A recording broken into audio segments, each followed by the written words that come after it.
법이 정한 최소한의 울타리. 그 경계 위에 있는 사람들이 있습니다. 최소한의 임금도 계산을 하면 주휴수당, 연차수당 뭐 그런 것까지 계산해서 최저시급이라고 보시면 될 것 같아요. 최소한의 휴식도 휴게 시간이 대략 이 정도인 거다라고 돼 있는데 저희는 휴게 시간이라고 해서 비울 수가 없어요. 최소한의 보호도 받지 못한 채 저희가 공연 당일날 리허설 때 사고가 났었고 발이 딛는 곳이 떨어진 곳이었던 거예요. 오늘도 계속해서 최소한의 권리 밖에서 일하고 있는 노동자들. 노동법적 보호를 받아야 됨에도 불구하고 너는 노동자가 아니야라고 배제했던 노동자들을 일단 노동법 내로 어떻게 넣느냐가 1차적인 과제다. 현실과 제도 사이 그 빈틈에 놓인 권리박 노동자들의 실태를 짚어봅니다. 오늘의 팩트체커 김혜린 기자와 함께합니다. 김 기자, 오늘은 권리박 노동자에 대한 이야기 해볼 텐데 말 그대로 노동권이나 노동법 테두리에서 벗어난 노동자를 가리키는 거죠? 그렇습니다. 근로기준법상 근로자 지위가 명확히 인정되지 않아 노동관계법이 보장하는 권리에서 비켜나 있는 사람들이 해당한다고 볼 수 있습니다.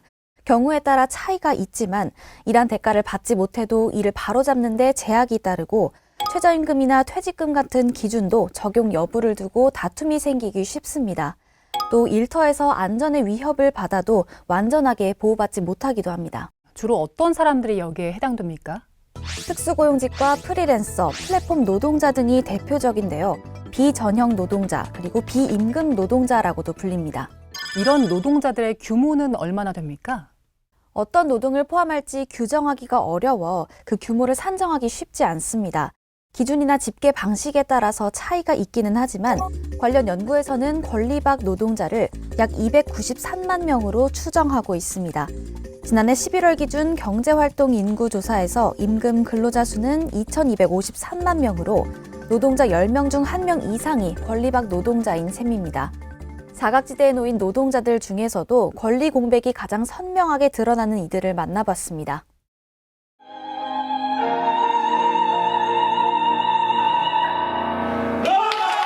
경쾌한 고음이 무대를 가득 채웁니다. 한음 쌓아 올리며 객석을 사로잡았던 성악도 박송희 씨. 오페라의 주역 프리마돈나를 꿈꿨던 그녀는 이제 더 이상 무대에 설 수 없습니다. 이때가 마지막이 될 줄은 누가 알았겠습니까? 송희 씨 아버지의 시계는 지난 2018년 9월에 멈춰 있습니다. 이걸 제가 카톡에 배경사진으로 항상 갖고 있어요. 다른 사람들은 막 바꿔야 하지 않느냐, 자꾸 생각이 나지 않느냐. 근데 저는 안 그래요. 제 카톡도 송이하고 있던 거 넣었는데 지금 7년이 넘도록 그대로 쓰고 있습니다. 예. 대학원 마지막 학기를 남겨두고 학비를 마련하기 위해 오페라 공연 연출 아르바이트를 한 송희 씨. 김천 씨가 운영하는 공연장에서 무대 색칠 작업을 돕던 송희 씨는 7m 높이에서 추락해 숨졌습니다. 무대에서 다쳤으면 뭐 심각한 정도는 아니겠지. 그 정도는 생각을 했죠. 그런데 거기서 이제 제가 듣는 그 소식은 상태가 그렇게 좋지 않다는 걸 듣게 되죠. 아내는 울면서 병원에 도착하는 순간까지 울면서 계속 기도를 했어요. 누구라도 떨어질 수 있는 위험한 장소였지만 현장에서는 어떤 안내도 안전장치도 없었습니다. 사고 이후 책임을 둘러싼 법적 다툼이 이어졌습니다.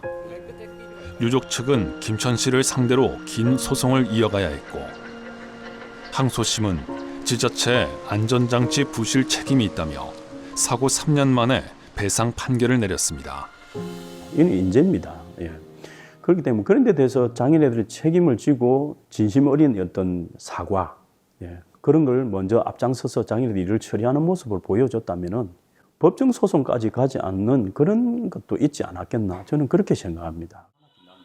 송희 씨 사례는 예술인의 노동 환경과 산재 사각지대 문제를 사회에 각인시키는 계기가 됐지만 비슷한 사고는 여전히 반복되고 있습니다. 지난해 8월 무용수 안경선 씨는 공연 리허설을 하다 약 3m 아래로 떨어졌습니다. 폐 일부와 비장을 떼어내는 큰 수술을 받아야 했고 손가락과 턱, 갈비뼈도 골절됐습니다. 지금도 재활 치료를 받고 있지만 다시 무대로 돌아갈 수 있을지는 불투명한 상황입니다. 뼈만 다쳤다 해서 뼈만 붙으면 되는 부분이 아니라 주변 근육이나 인대나 이런 데도 다 손상이 됐기 때문에 이거는 재활이 얼마나 걸릴지도 보장이 안 된다라고 하시더라고요. 리허설 도중 다쳤지만 아무 보상을 받지 못한 경선 씨. 치료로 인해 소득이 끊기는 이중고도 예술인 개인이 고스란히 떠안는 실정입니다. 보상은 아예 받지도 못했고 치료비나 이제 병원비나 온전히 제가 지금 안고 있는 상황이에요. 감당하기가 좀 큰 액수다 보니까 중단을 해야 하는 얘기도 지금 나오고 있는 상황이거든요. 계약서 상에는 공연 단체가 산재보험에 가입하도록 명시돼 있었지만 실제 가입은 이행되지 않았습니다. 주최 측과 극장이 사고의 책임을 인정하지 않고 있는 가운데 극장이나 공연 주최 측에서도 사과 한마디 일절 없으시고 세종시 극장 측에서도 이거는 보상이 될 수 없는 상황이다. 최대한 도와주겠다 했는데 그 이후로 아예 연락도 없는 상태고요. 사과도 보상도 없는 시간이 흘러가고 있습니다. 계속 악순환이 반복될 수밖에 없다라고 생각이 들어서 이 부분을 법 제도나 아니면 좀 예술인들이 많이 인식을 좀 갖고 나아가야 한다고 많이 생각이 들고 있어요. 지난 2023년 오페라 리허설 도중 400kg에 달하는 무대 장치에 깔린 성악가 고 안영재 씨. 저는 지난해 3월 뜻하지 않은 무대 사고로 외상성 뇌출혈과 경추 3번부터 6번의 척수신경 손상을 입어 전신마비 환자가 되었습니다. 안 씨는 프리랜서 예술인 신분으로 근로기준법상 노동자로 인정받지 못했고 산재보험 적용 대상에서 제외됐습니다. 때문에 억대 규모의 병원비를 혼자 감당해야 했고 지난해 10월 약물 부작용에 따른 심정지로 숨졌습니다. 예술인의 노동과 생명은 그 어떤 산업 종사자와도 다르지 않다. 법과 제도는 예술인 또한 노동자로 인정하고 그들의 안전을 동등하게 보장해야 한다. 고인의 죽음이 헛되지 않기를 바란다. 비슷한 사고가 반복되자 시민사회는 물론 국회에서도 실질적인 대책을 촉구하고 있지만 계속해서 이 추락 사고가 계속 나고 있습니다. 2022년도에는 소품이 떨어져서 출연자가 다쳤었고 스피커가 낙하해서 머리를 다친 사고도 있었고 이 안전사고가 계속 반복되고 있는데 최소한의 보호장치로 꼽히는 예술인 산재보험은 가입 여부가 자율에 맡겨져 있고 예술활동 증명 등 별도 가입 기준을 충족해야 합니다. 그 결과 정부가 파악한 예술인 산재보험 가입률은 고작 2%. 제도가 닿지 않은 노동의 그림자 비용은 결국 개인이 떠안고 있습니다. 결국 제도가 있는데도 보호를 받지 못하는 상황인 건데 이게 비단 예술인만의 문제는 아니잖아요. 그렇습니다. 이런 구조는 예술인뿐만 아니라 플랫폼 노동자, 프리랜서 등 권리박 노동자 전반에 공통적으로 나타나는 문제입니다. 요양보호사 김혜란 씨는 하루에 4시간 일합니다. 수급자 집을 방문해 집안일이나 식사를 돕기도 하고 너무 크게 잘랐나?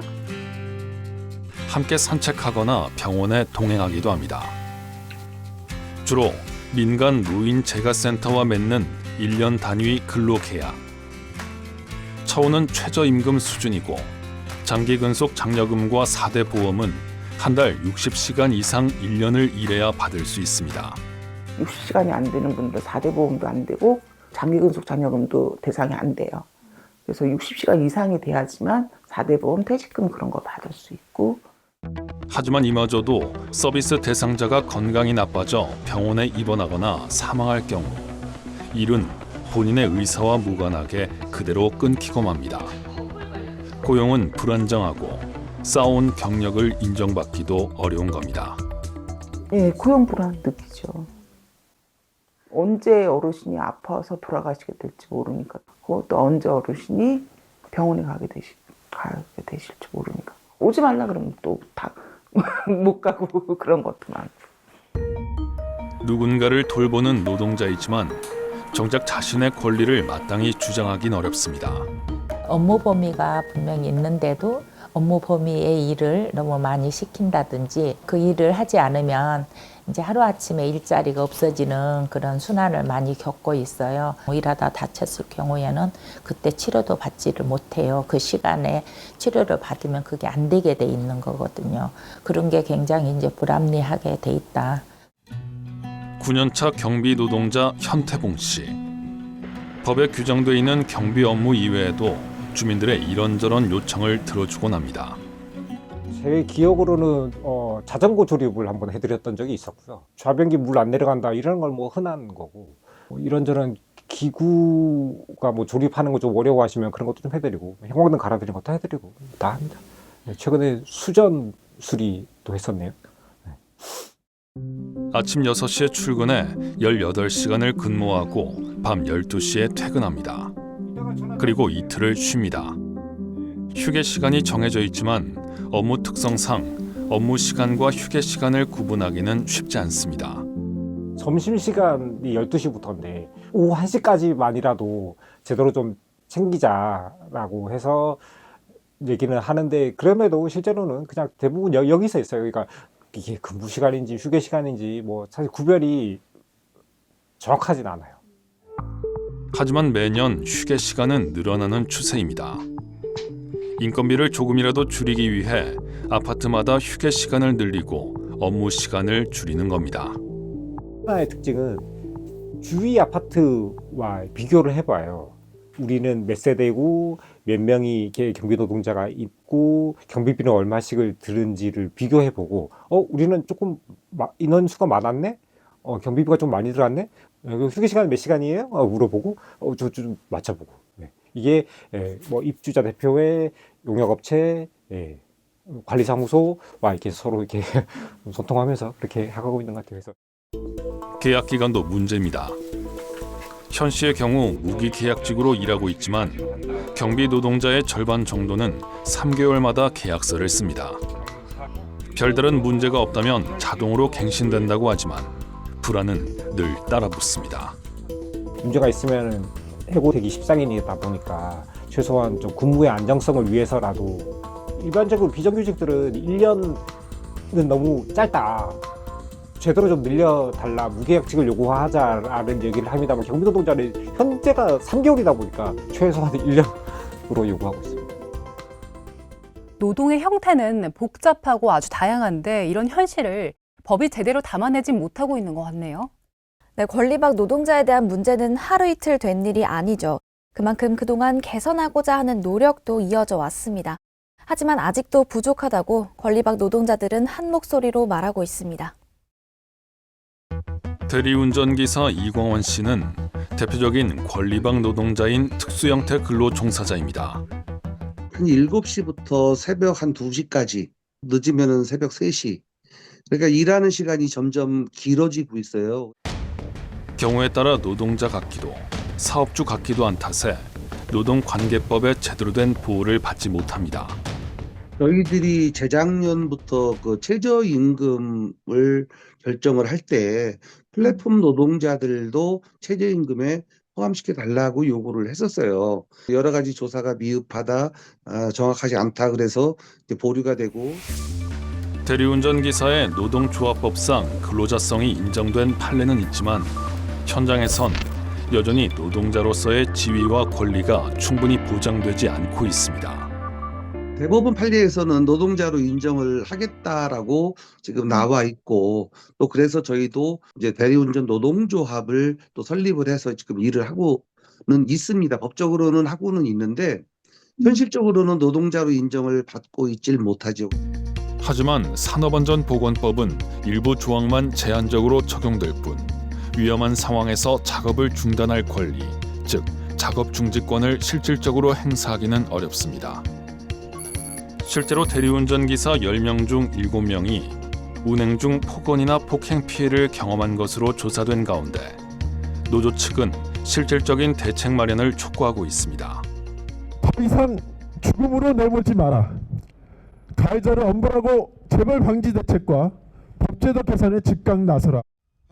전문가들은 노동관계법이 보장하는 권리와 그 적용 대상이 제한돼 있다는 점이 또 다른 차별을 낳는다고 지적합니다. 이들은 고용보험법이나 산재보험법이나 산업안전보건법에 일부 직종만 적용을 하도록 이렇게 되어 있습니다. 원래는 이제 적용 대상이 아니지만 일부를 적용해 주겠다 뭐 이런 뜻이죠. 근데 직종을 제한하고 있어서 사실은 그 노동자들을 전체적으로 적용하는 것도 아니고, 그리고 특례 적용인데 일반 노동자들이 적용받는 거와 좀 다르게 그냥 좀 차별적으로 협소하게 적용하고 있는 문제가 있습니다. 네, 일은 하고 있지만 노동자로 인정받지 못하면서 생기는 문제들이 꽤 많아 보이는데요. 앞서 이야기했던 것처럼 결국 근본적인 문제는 노동자의 범위를 어디까지로 볼 것인가, 여기에 달린 것 같아요. 네, 지금의 노동법 체계는 모든 갈등 상황에서 먼저 노동자인가 아닌가를 가립니다. 근로기준법 등은 법적으로 노동자로 인정되는 사람들에게만 적용될 수 있도록 설계되어 있는 겁니다. 그 결과 플랫폼 노동자, 프리랜서, 그리고 특수고용직 등 현대 노동의 다양한 형태는 법의 울타리 밖으로 밀려나는 경우가 많은 상황입니다. 이런 문제에 대해서 시민사회나 정부가 진행하고 있는 논의가 있습니까? 네, 최근 국회에서는 일하는 사람 기본법이 발의됐습니다. 하지만 현실적인 권리 확보를 위해서는 세심한 논의가 필요해 보입니다. 시민단체 직장갑질 119가 지난해 9월 실시한 설문조사에 따르면 프리랜서, 특수고용직, 플랫폼 노동자의 고용보험 미가입 비율은 68.3%로 상용직 7.7%보다 9배 가까이 높았습니다.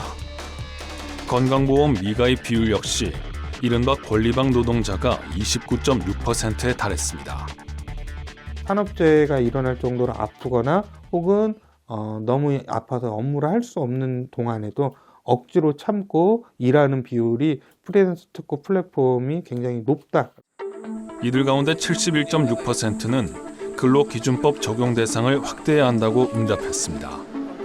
우리 법체계에 근본적인 변화가 필요하다는 겁니다.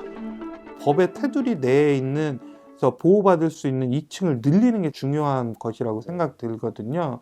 그러기 위해서는 새로운 법을 만들어서 입법하는 것 못지않게 중요한 것이 포괄할 수 있는 사람들을 더 포괄할 수 있게 하는 것인데, 현행법이 그렇게 되어 있지 않고, 이런 문제의식 속에서 정부는 지난해 9월 일하는 사람의 권리 보장을 목표로 한 일터 기본법 추진 계획을 밝혔습니다. 이후 지난달 국회에선 그 취지를 담은 일하는 사람 기본법이 발의됐습니다. 이 법은 고용 형태나 계약 방식과 관계없이 보수를 받고 일하는 사람을 보호 대상으로 정하고, 사업자는 서면으로 교부한 노무 제공 계약을 합리적 이유 없이 일방적으로 변경하거나 해지해서는 안 됩니다.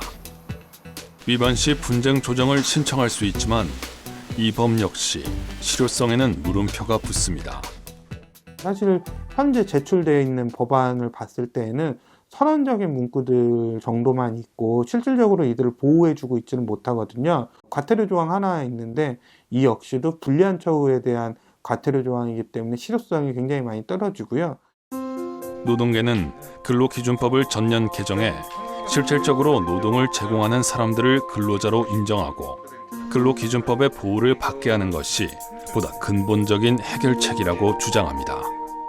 사각지대에 있는 이 프리랜서 특허 플랫폼 노동자들이 보호막 안으로 들어올 수 있도록 하는 광범위하고 종합적인 대책들이 필요한 것으로 보고 있습니다. 일하는 사람 기본법엔 제도박 노동을 포괄하겠다는 목표가 담겼지만 선언에 그칠지 실제 보호로 이어질지는 지켜봐야 할 것 같습니다. 네, 새로운 법을 만드는 게 해법일지 아니면 근로기준법을 손보는 게 더 현실적인지 현장에서도 의견이 엇갈리고 있었는데요. 어떤 방식이 권리박 노동자를 제대로 보호할 수 있을지 계속해서 따져볼 필요가 있겠습니다. 네, 김 기자 수고 많았습니다. 오늘 팩트 추적은 여기까지입니다. 저희는 다음 시간에도 현상 이면에 숨겨진 사실조차 시청자 여러분 목소리에 귀 기울이겠습니다. 함께해 주신 여러분 고맙습니다.